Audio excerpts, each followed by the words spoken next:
Good evening, guys. No, my name is Richmond Oksainyo. I'm registered criminologist and also I'm a national lecturer in crime detection and the forensic sciences. Okay, guys. For tonight po, no, ang pag-uusapan natin is about sa forensic science, no, under which is the personal identification. Kasi meron tayong isang crime reviewee ang nagtanong, sir, ano ba ang pinagkaibahan ng radial at ng ulnar loop? Okay, so ganito yan, guys. Maraming mga estudyante ang nalilito regarding kay radial at ulnar loop. Kasi one thing, kaya sila nalilito dahil pinagsasabay nila yung dalawang kamay, which is mali. Huwag mo muna agad isipin yung right hand and left hand. Huwag mo pagsasabayin yung dalawang yan. Isa lang muna. Okay, isa-isay muna natin. Okay, define muna natin what is radial loop.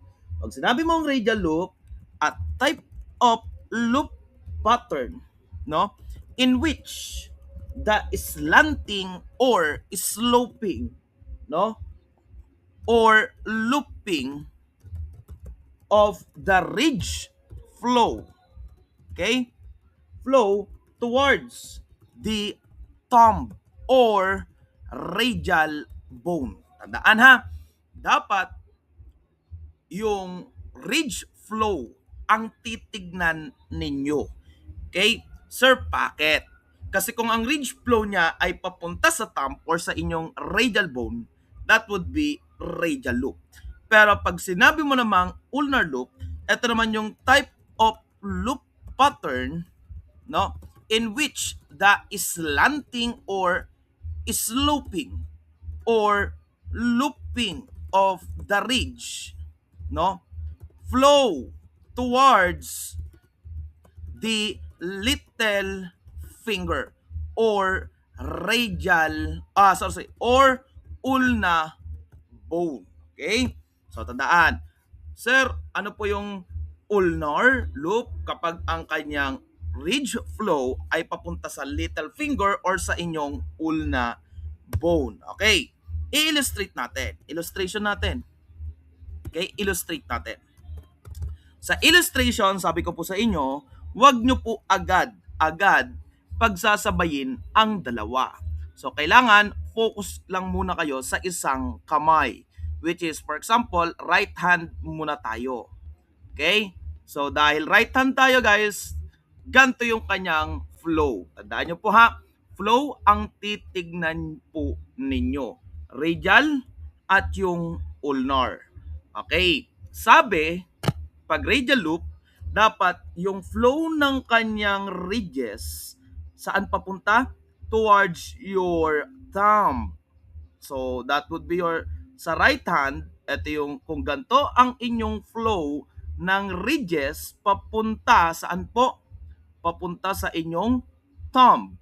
Okay? So yung slanting or yung kanyang looping or the ridge flow papunta sa inyong thumb or sa inyong radial bone, that would be your radial loop. Pero kung ang inyong looping naman ay papunta sa inyong little finger or sa inyong sa inyong ulna bone, no? Ang magiging loop pattern niya ay ulnar loop. Okay? Gets po ba? Tandaan nyo po, kapag ang slanting or the ridge flow ay papunta sa inyong little finger, that would be your ulnar loop. Pero kapag ang flow naman ay papunta sa inyong thumb, that would be your radial loop. Yan po yung radial at ulnar sa right hand. Eh sir, paano naman po sa left hand? Left hand tayo. Kasi kanina right hand eh. Okay. Sa left hand, kapag naman, same pa rin yan ang kanyang rules.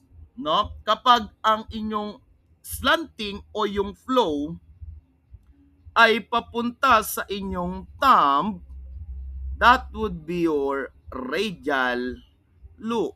Okay? So, tandaan ha, Sa left hand, kapag papunta naman, no, sa inyong thumb, that would be your radial loop. So yung slanting papunta po sa inyong thumb or sa radial bone.